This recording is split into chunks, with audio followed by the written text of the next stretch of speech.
Radio Arc-en-Ciel et Iris vous donnent le sourire.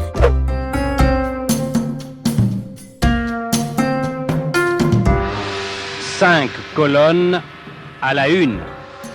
Voilà, cette semaine, nos invités Jean-Marie Ponce et Michel Bortologie, tous deux coprésidents du collectif Humanis. Nous parlons de la soupe étoilée, cette fameuse soupe solidaire que vous pouvez acheter en vous rendant sur le site soupeétoilée.humanis.org. Et nous parlons bien entendu également du collectif d'associations Humanis et aujourd'hui plus spécifiquement des chantiers d'insertion de ce collectif.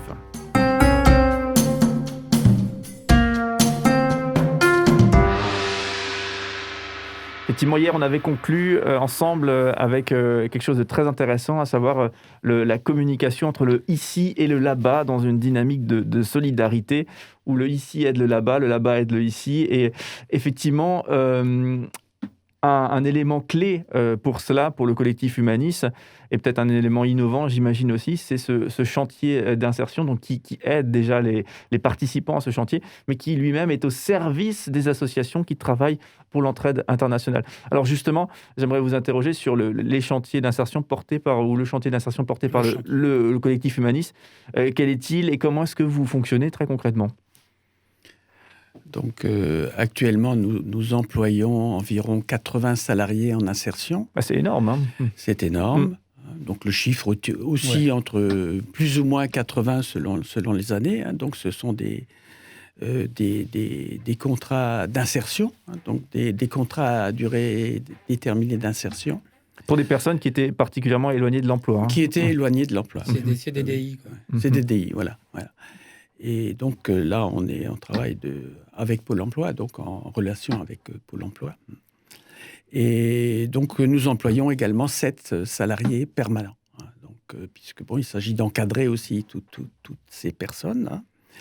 Et donc, tout ça s'est regroupé en 5 pôles de compétences, hein, ou d'apprentissage selon la position où l'on est.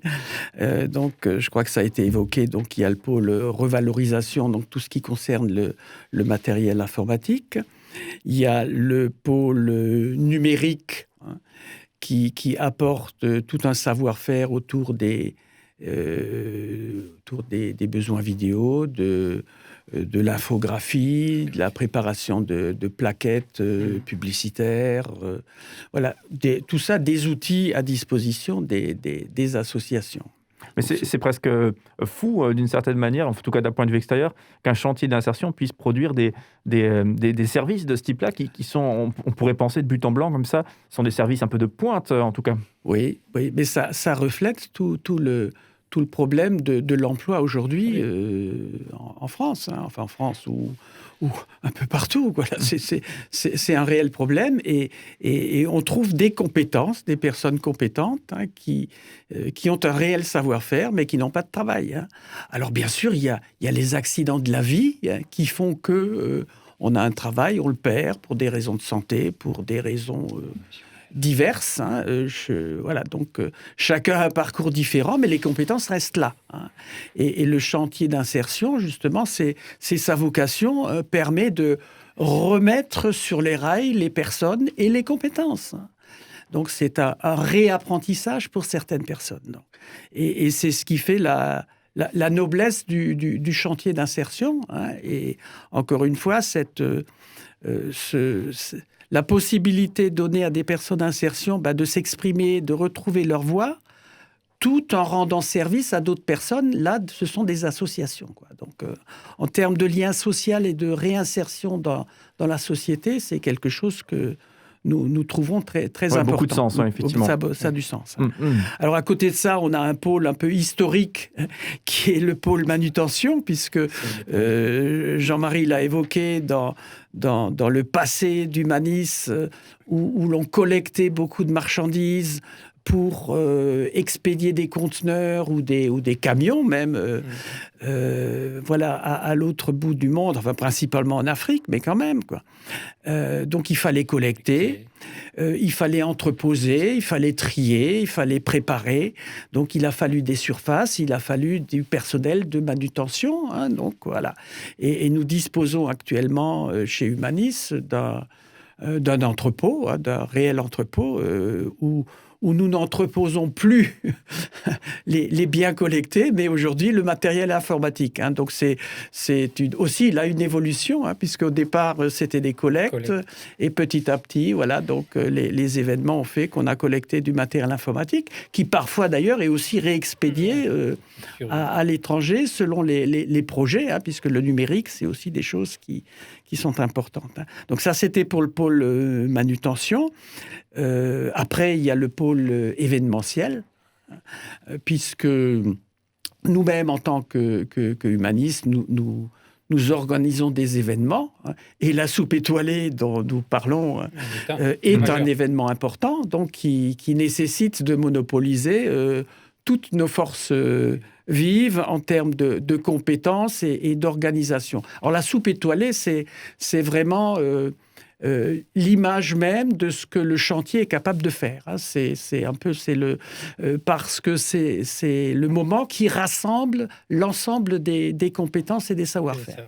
Toute la dynamique événementielle autour de la soupe étoilée, donc de la communication jusqu'à effectivement la vie du projet. Voilà. Tout ça, c'est notamment porté par le chantier d'insertion. Et sans oublier l'aide des bénévoles au chantier d'insertion. Oui, parce que effectivement, c'est très professionnel, hein, votre façon d'approcher effectivement cette communication. Et du coup, c'est d'autant plus impressionnant que ça soit porté notamment par un chantier d'insertion. Enfin, c'est pour peut-être briser aussi des idées reçues qu'on pourrait avoir sur le chantier d'insertion, qui serait un travail qui ne serait pas digne du professionnel, pas du tout, du coup. Si on voulait, il fallait de la valeur ajoutée à tout ça. On est tombé au début dans un peu cet excès. On a produit des ordinateurs, mais on les vendait pas, on les restait stockés. Donc il a fallu trouver une valeur ajoutée. La valeur ajoutée, c'était de vendre ces produits qui avaient été rénovés ou restaurés au public. Donc quand on est face au public, on vend du matériel. Donc on est responsable de la bonne marche et du bon fonctionnement de tout ce qu'on en fait, ou de la soupe, qu'elle soit bonne, qu'elle puisse être consommée, qu'elle soit goûteuse, pour les ordinateurs qui fonctionnent et qui ne tombent pas en panne au bout de 5 minutes. Je veux dire, voilà. Donc quand on veut évoluer, et on se confronte à d'autres difficultés, et donc ces difficultés, il faut les surmonter. Et si on veut les surmonter, il faut avoir des compétences qui puissent nous permettre de surmonter ces difficultés. Très bien, en tout cas, je crois qu'on a oublié un dernier point du chantier d'insertion. Oui, alors c'est le pôle service. C'est le pôle service, en fait, qui est toute l'articulation de cela. C'est la passerelle, si vous voulez, qui va vers les associations, hein, puisque c'est l'endroit où on accueille les nouvelles associations. C'est un endroit où les associations nous font part de leurs besoins, hein, en termes logistiques, en termes de compétences, en termes de savoir-faire.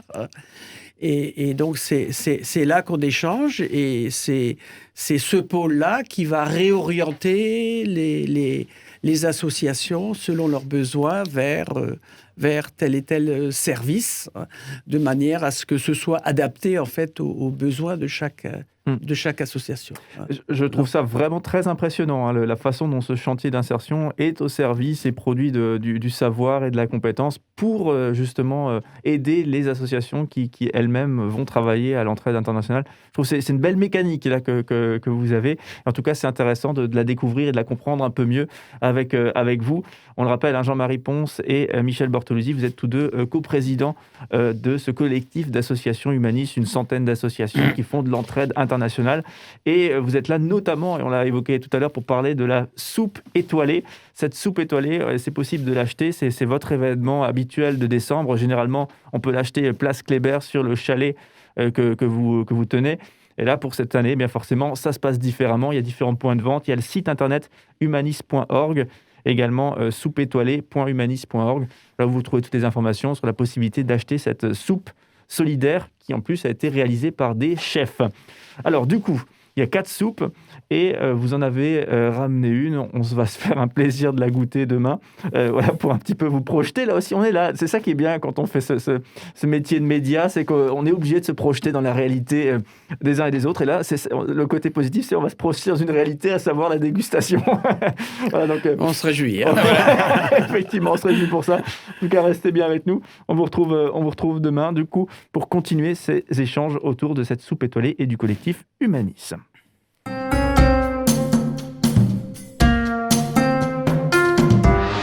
Cinq colonnes à la une.